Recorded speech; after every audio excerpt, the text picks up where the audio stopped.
영등포교회 교인들이 이런 믿음의 사람이었으면 좋겠습니다. 감사할 수 없는 상황에서도 정말 이렇게 감사할 수 있는 그런 참된 믿음의 소유자였으면 좋겠습니다. 우리 한번 옆에 계신 분, 앞뒤 계신 분 서로 한번 축복하겠습니다. 함께 해주셔서 감사합니다. 네.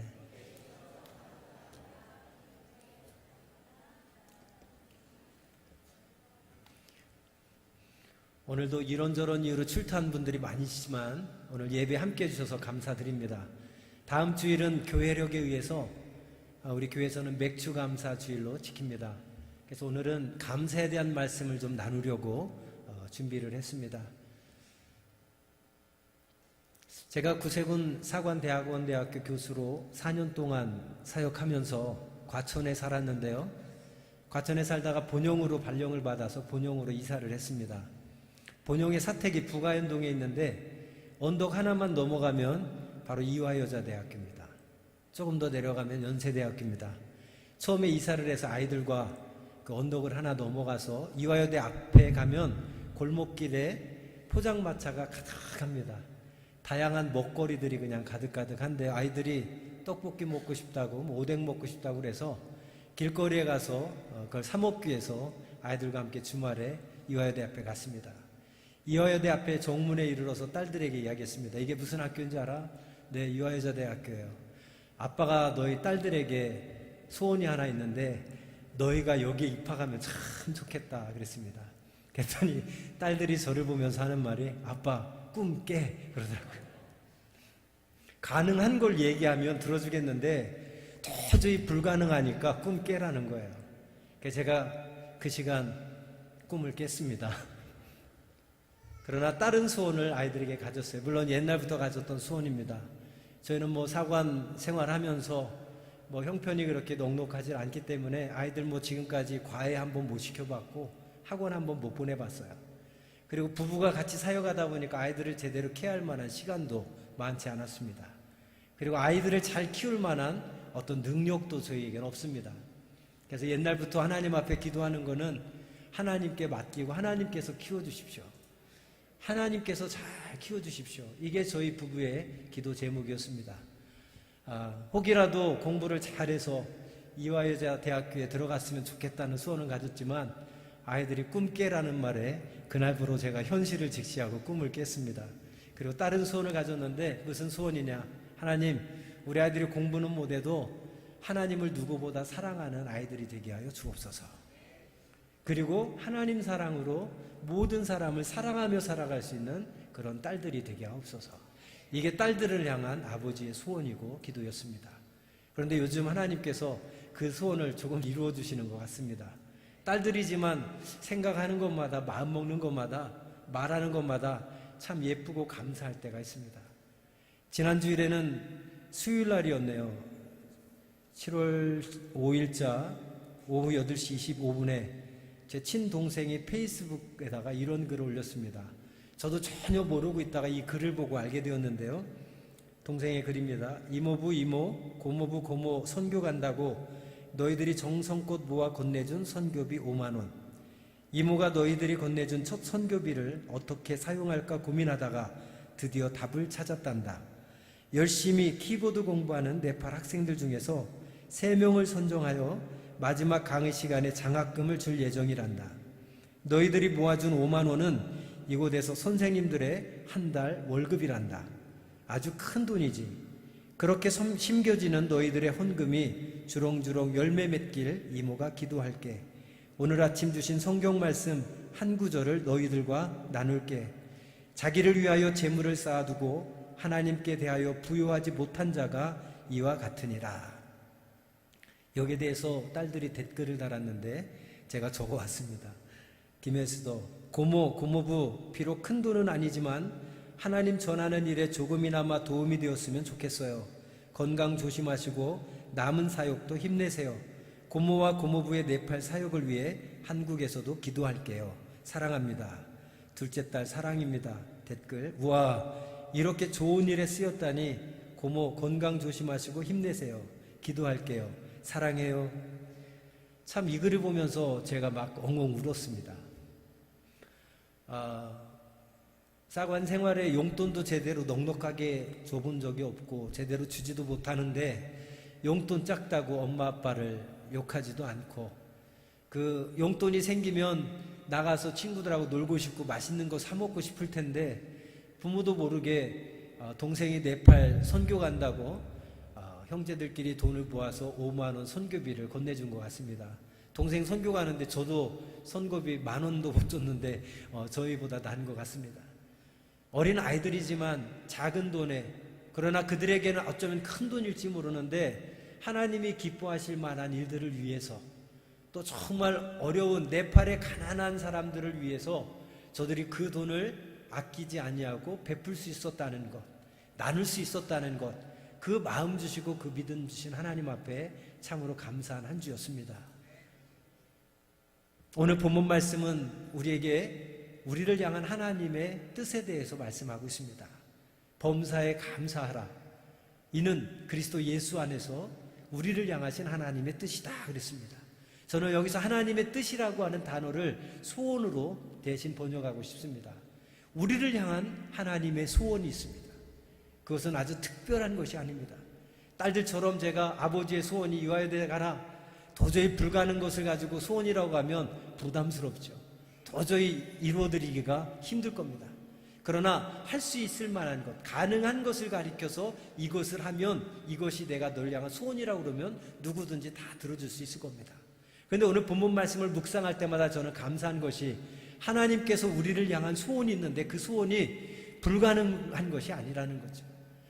도저히 할 수 없는 일을 가리켜 하라고 하면서 이것이 우리를 향한 하나님의 소원이라고 말씀하지 않았다는 것에 감사합니다. 16절부터 보면 세 가지를 가리켜 말씀하시면서 이것이 우리를 향한 하나님의 소원이라고 그랬어요. 첫 번째가 무엇입니까? 항상 기뻐하라. 두 번째가 쉬지 말고 기도하라. 세 번째가 범사에 감사하라. 한번 생각해 보세요. 이거는 누구든지 마음만 먹으면 지금부터라도 할 수 있는 것이 항상 기뻐하는 거, 쉬지 말고 기도하는 거, 범사에 감사하는 삶인 줄 믿습니다.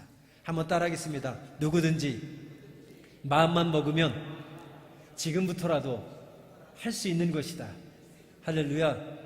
이것을 가리켜서 우리를 향한 하나님의 소원이라고 말씀하셨어요. 저는 맥주감사주의를 앞두고 오늘은 18절 말씀 한 절만 중심으로 말씀을 나누고자 합니다. 범사에 감사하라. 범사에 감사하라. 1년에 우리가 감사절기가 크게 2번 있습니다. 맥주감사절과 추수감사절. 여러분은 그 감사절을 어떻게 준비하고 어떻게 보내십니까? 절기 때만 감사하는 것은 우리를 향한 하나님의 뜻이 아닙니다. 가끔은 그런 생각해 봅니다. 우리가 감사 생활을 평소에 늘 못하니까 1년에 2번이라도 전반기 후반기에 나눠서 감사주의를 지키라고 하지 않나. 그때라도 하나님의 은혜를, 하나님의 사랑을 한번 감사하라고. 여러분, 하나님은 우리를 향한 소원 항상 기뻐하고 쉬지 말고 기도하고 범사에 감사하라고 그랬는데, 오늘 이 시간에는 맥주감사절을 앞두고 우리가 그러면 어떻게 감사하는 것이 하나님이 기뻐하실까, 이 부분에 대해 생각해 보고자 합니다. 범사에 감사하라. 범사에 감사하라. 무조건적으로 어떤 상황에서든지 감사하라는 이야기죠. 저는 오늘 이 아침에 2가지 말씀만 나누려고 합니다. 우리가 감사를 구체적으로 어떻게 해야 될까? 저는 그 모델을 예수님께 찾고 싶습니다. 여러분, 한번 성경 요한복음 6장을 한번 찾아보겠습니다. 다 같이 요한복음 6장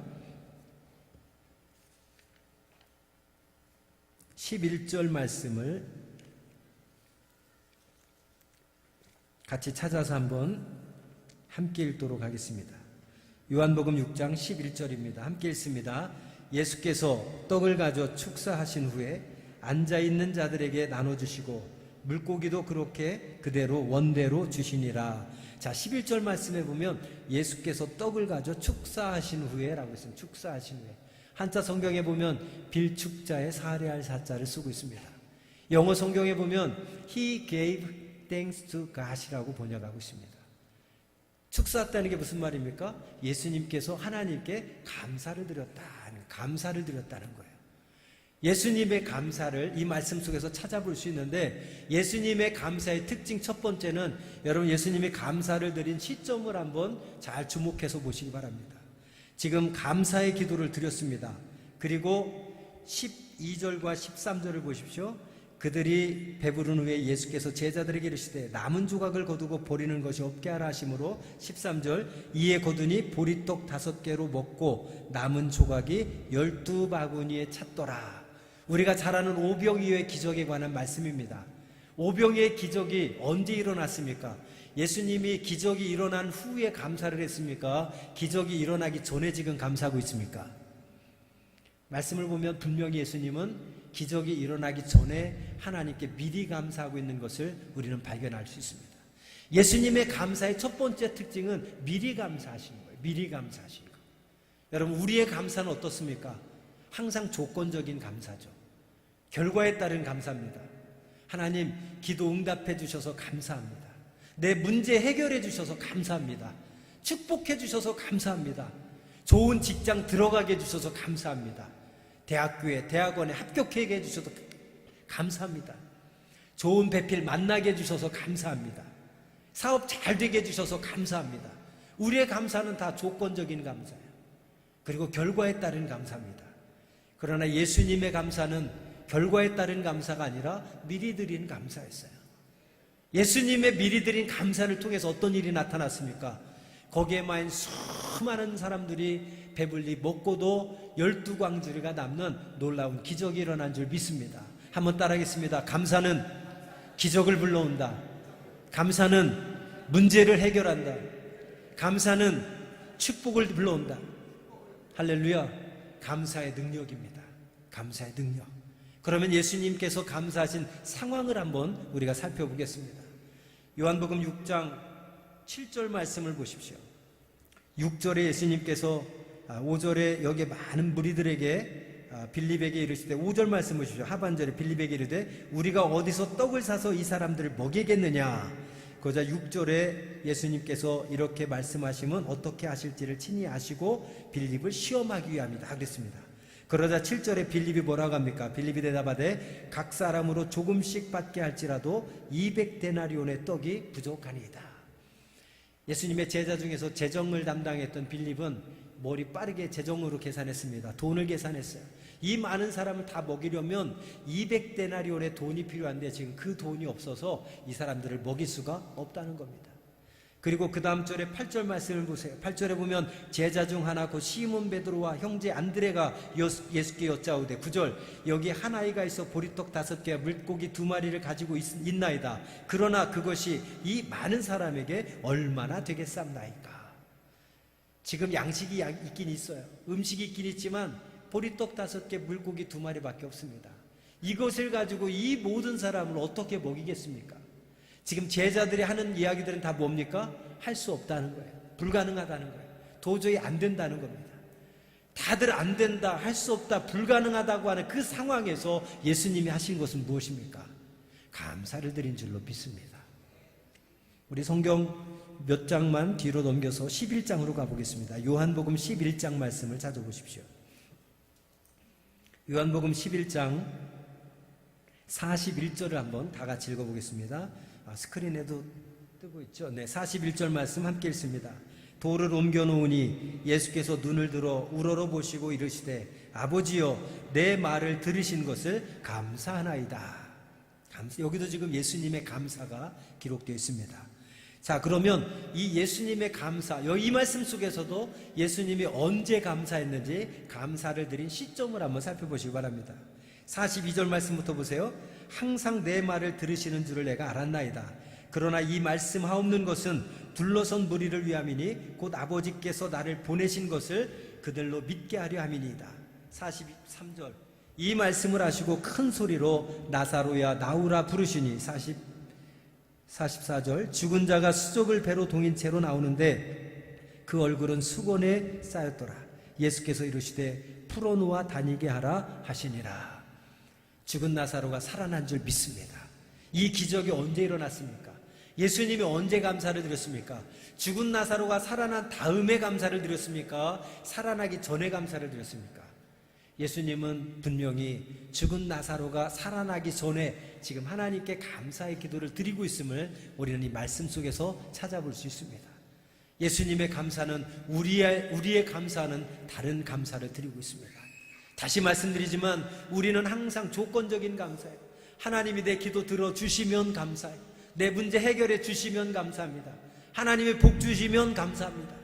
그리고 항상 결과에 따라서 그러한 축복을 받고 그러한 문제가 해결되고 그러한 응답을 받으면 그때 우리는 결과에 따른 감사를 드립니다. 그러나 예수님은 언제나 하나님 앞에 미리 감사를 드리고 있는 모습을 우리는 성경을 통해서 발견할 수가 있습니다.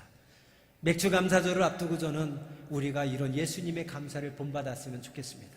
하나님 앞에 미리 드리는 감사. 지난 2017년 1월부터 6월까지 전반기를 함께 하신 하나님의 은혜에 감사드리고, 지난 6개월 동안 아무리 찾아봐도 감사할 조건이 내게는 없어요. 감사할 내용이 하나도 없어요. 아무리 찾아봐도 감사할 조건, 감사한 내용이 없다면 오늘 예수님의 감사를 본받아서 이제 후반기에 남은 6개월 동안 베푸실 하나님의 은혜를 미리 믿으면서 하나님 앞에 미리 감사할 수 있는 저와 여러분이 되기를 원합니다. 오늘 죽은 나사로가 살아나는 이 놀라운 기적의 사건 속에서도, 예수님이 미리 감사를 드리는 상황 속에서도 제자들의 상황, 주변 사람들의 상황은 어땠습니까? 우리가 말씀을 한번 찾아보면 32절 말씀을 보십시오. 32절에 보면 마리아가 예수 계신 곳에 가서 배웠고 그 발 앞에 엎드려 이르되 주께서 여기 계셨더라면 내 오라버니가 죽지 아니하였겠나이다. 자, 그 다음에 37절을 가보십시오. 그중 어떤 이는 말하되 맹인의 눈을 뜨게 한 이 사람이 그 사람은 죽지 않게 할 수 없었더냐. 39절을 보십시오.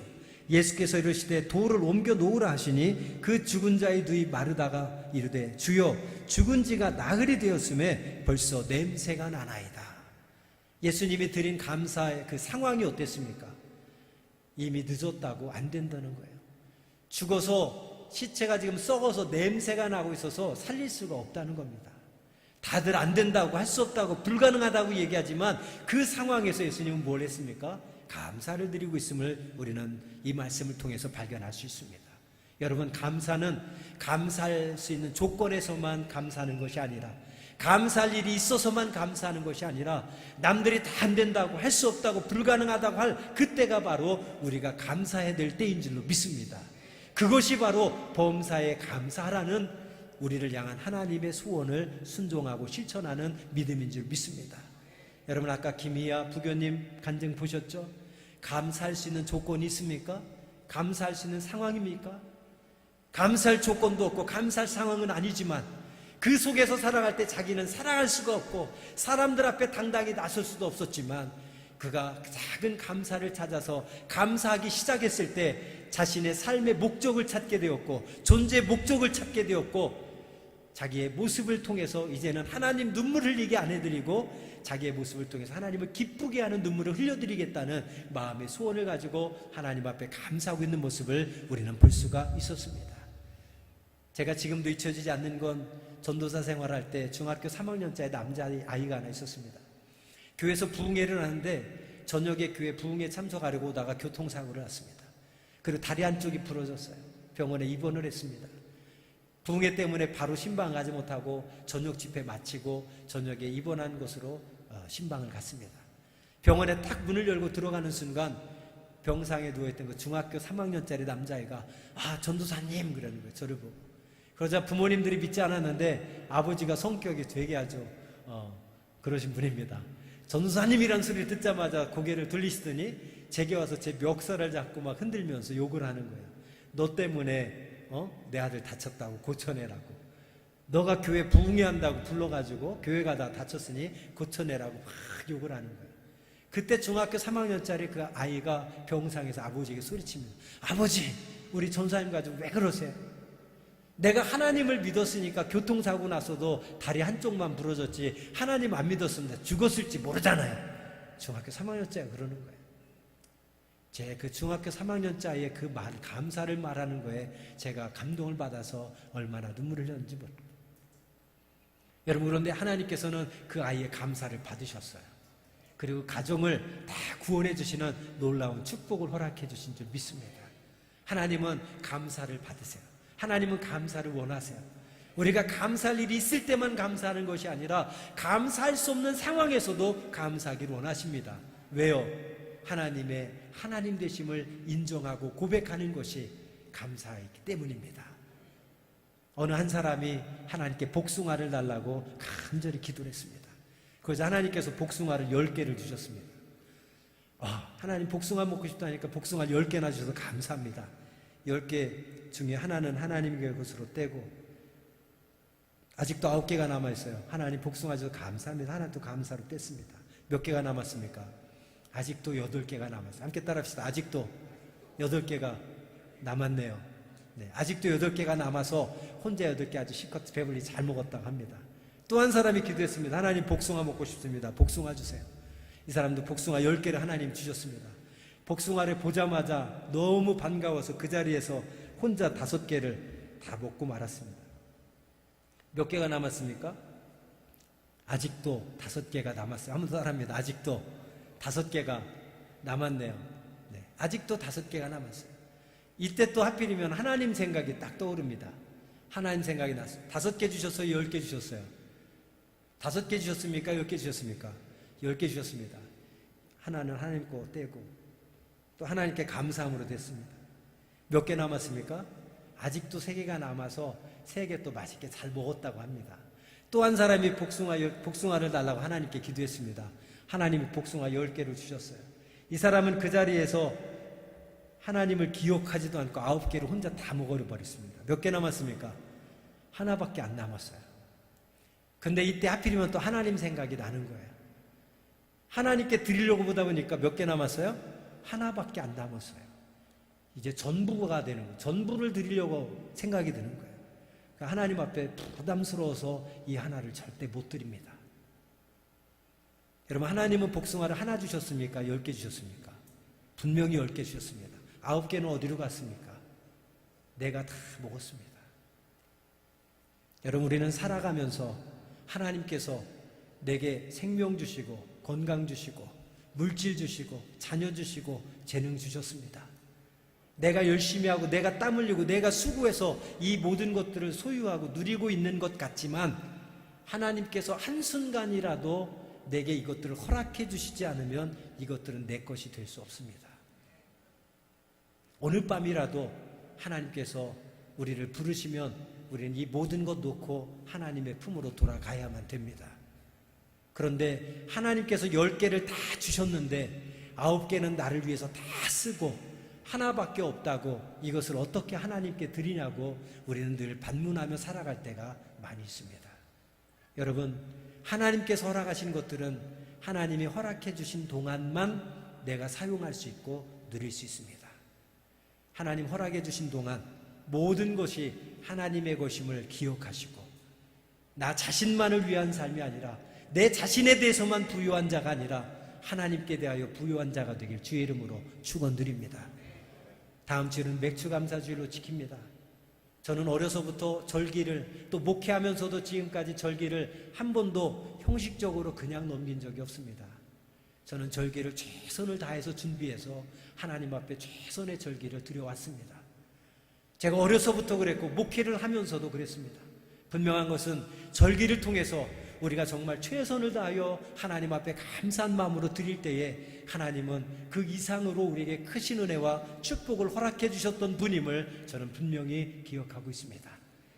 여러분, 이번 맥주감사주를 맞아서 우리가 진정 하나님 앞에 모든 것이 하나님의 것입니다. 지난 반년 동안 우리의 삶을 지켜주신 하나님의 은혜를 감사드리며 또 남은 한 해도 더 큰 은혜와 축복을 허락하실 하나님을 기대하며 우리가 최선의 감사를 하나님 앞에 드리는 귀한 시간이 되기를 간절히 소원합니다. 기도하겠습니다. 하나님 감사합니다.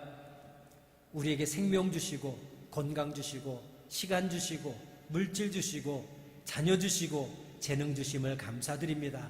이 모든 것들이 내 것 같지만 하나님이 허락해 주신 동안만 우리가 소유할 수 있고 사용할 수 있다는 사실을 다시 한번 깨닫게 하여 주옵소서.